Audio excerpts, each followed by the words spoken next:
So not So, everyone will qualify for EB-1A right away, even with profile building. I think that's the takeaway. You already have to be extraordinary in your field. And then from there, if you are extraordinary, you can take all of these steps to build the profile in order to check all the criteria off the list and get it through and approved at USCIS. A lot of people are approaching this now where they're thinking that they can get EB-1A just by doing this kind of profile building. And that's not really what USCIS is looking for. so it sounds like there are two kinds of work here. There's the kind that simply brings out aspects of your profile. Then the other kind is actually doing the work that makes you one of those top people in your field. So someone who's already at the top of their field, would they still need profile building? Yeah, a lot of times, yes, especially for Indian or industry profiles. Say, for example, you have a really extraordinary manager at a leading company.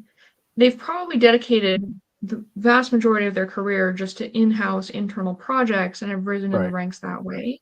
And they have made contributions that have shaped the industry, but there's not necessarily going to be that individual recognition on them in the industry, Right. just internally at the company. So a lot of times I work with people with this profile and they're truly impressive and they've done really impressive things and they should be considered to be at the top of their field, but they don't have the kind of professional participation and recognition from outside of their company that is necessary in order to qualify under the EB-1A criteria.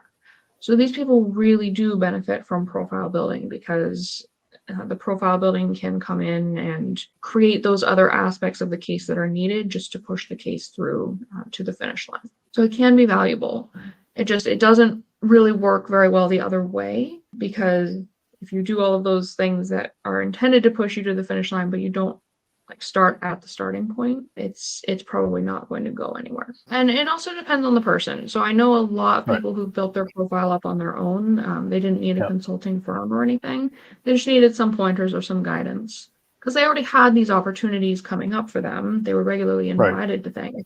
They just hadn't prioritized that kind of career building in the past. But then some people will really benefit from the consulting if they are just far too busy to deal with all of it. And they really want exact guidance and they want someone pushing them through and following up and keeping them accountable. That's where the value of it comes in.